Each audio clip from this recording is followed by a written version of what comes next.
Assalamualaikum semuanya. Yuk lanjut yuk di Pinang Bos Mafia bab 24.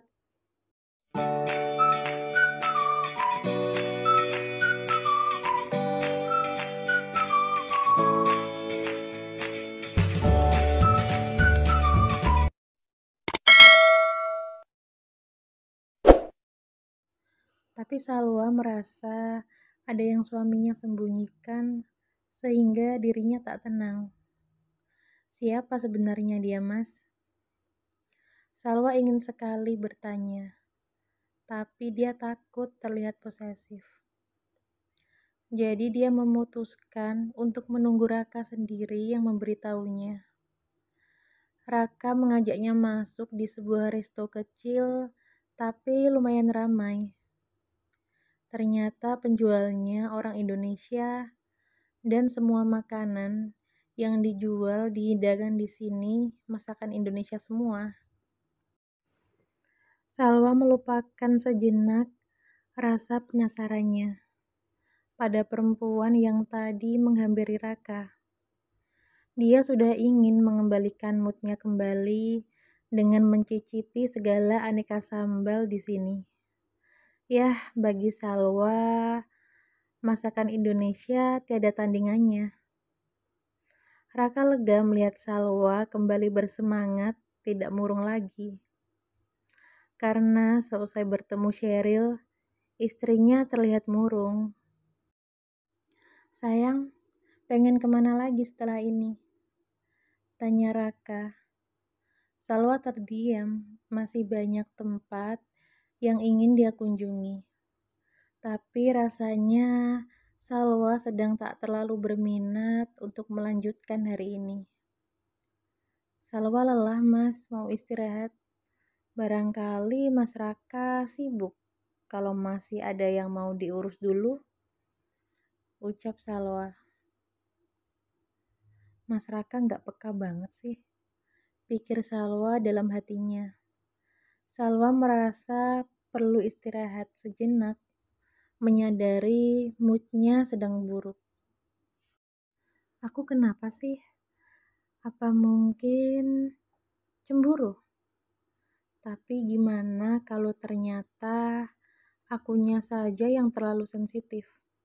Kasian kan Mas Raka? Ya sudahlah, anggap saja kejadian tadi nggak pernah ada. Batin Salwa meyakinkan dirinya sendiri. Salwa juga tak mengira dia punya sisi yang seperti itu. Maklum saja, cemburu dengan pasangan, baru kali ini Salwa tahu bagaimana rasanya. Sal, Mas di sini murni karena ingin quality time sama kamu. Jadi nggak ada urusan apapun Mas di sini selain karena kita sedang honeymoon. Masih juga tak terdengar jawaban Salwa. Lalu Raka melanjutkan lagi. Apa mungkin istriku cemburu ya? Goda Raka. Apaan sih Mas? Salwa menyahut karena terusik dengan ucapan Raka barusan. Oh, jadi benar kamu cemburu. Mas seneng sih sebenarnya dicemburuin. Habis kamu jadi bikin gemes gitu. Goda Raka tak henti memandang istrinya. Raka berpikir, Salwa pasti penasaran dengan Sheryl. Lagi pula, kenapa sih malah ketemu Sheryl di sini? Ingin rasanya menjelaskan pada Salwa tentang siapa Sheryl sebenarnya. Tapi Raka merasa ini bukan saatnya. Karena sama saja itu membuka segala cerita masa lalunya. Raka butuh waktu untuk menceritakan segala kisah masa lalunya pada Salwa, sampai Raka benar-benar siap. Raka memikirkan bagaimana Sheryl bisa ada di Turki. Bukankah perusahaan papanya sedang kacau balau? Bagaimana mungkin? Bukannya di sana mendukung papanya, tapi dia malah berkeliaran di luar negeri saat papanya harus mendapat dukungan. Perasaanku jadi tak enak. Nanti aku harus menyuruh Tony menyelidikinya. Batin Raka. Sekarang dia perlu membujuk istrinya yang nampaknya sedang merajuk agar bisa sumringah lagi. Mereka berdua kembali ke hotel, bermaksud istirahat sejenak untuk hari ini. Sesampai di kamar, Salwa kaget saat Raka meraih kakinya. Mas, kenapa? Sini kakinya, kasihan istriku kelelahan. Biar Mas pijit. Gini-gini, Mas juga punya keahlian mijit loh. Mas biasa mijit.